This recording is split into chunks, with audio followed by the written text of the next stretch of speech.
आणि यानंतर नाशिकमधून एक मोठी बातमी। 2022-23च्या पोलीस भरतीतील EWS अंतर्गत उमेदवारी करणाऱ्या मराठा उमेदवारांना तात्पुरती स्थगिती देण्यात आलेली आहे।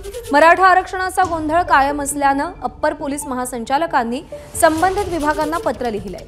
EWS प्रवर्गातील भावी पोलिसांची उमेदवारी तात्पुरती स्थगित करण्यात आली आहे। मराठा उमेदवारांच्या नियुक्तीबाबत धोरण निश्चितीसाठी अप्पर महासंचालकांनी सरकारला विनंती केली आहे। शासन निर्णय होईपर्यंत EWS प्रवर्गातून अर्ज करणाऱ्या उमेदवारांची उमेदवारी रद्द करण्याऐवजी तात्पुरती स्थगित करण्याची विनंती करण्यात आली आहे। नाशिक जिल्ह्यातील तात्पुरत्या निवड यादीतील EWS प्रवर्गातील 6 पैकी 4 मराठा उमेदवारांनी हमीपत्र देण्यास नकार दिलाय।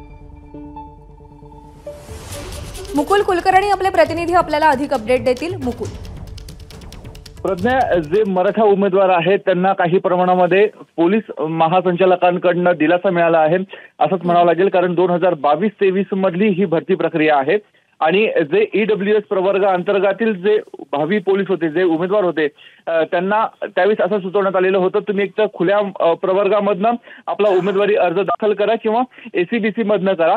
परंतु त्यातील 2 उमेदवार जे होते त्यांनी अशा स्वरूपाचं हमीपत्र सरकारला दिलेले आहे, पोलीस प्रशासनाला दिलेले। मात्र उर्वरित 4 जणांनी सांगितलं की आम्ही जर इतर प्रवर्गामधनं आपला उमेदवारी अर्जाचं हमीपत्र दिलं तर आमचा जो क्लेम आहे त्याला कुठेतरी धोका येऊ शकतो, त्यामुळे त्यांनी हमीपत्र देण्यास नकार दिला। ही केवळ नाशिकचीच बाब नाहीये, तर राज्यातल्या अनेक भागामध्ये देखील अशा घटना घडलेल्या असू शकतात।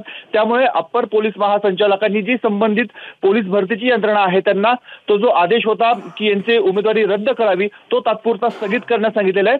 त्याचबरोबर शासनाला देखील एक विनंती पत्र दिलेलं आहे की या संदर्भातलं तुम्ही काहीतरी तोडगा काढा आणि जोपर्यंत शासन कुठलं धोरण निश्चित करत नाही तोपर्यंत अशा स्वरूपाची स्थगिती ही कायम ठेवण्याचे आदेश देण्यात आलेले आहेत। मुकुल, धन्यवाद दिलेल्या माहितीसाठी। ABP माझा, उघडा डोळे बघा नीट।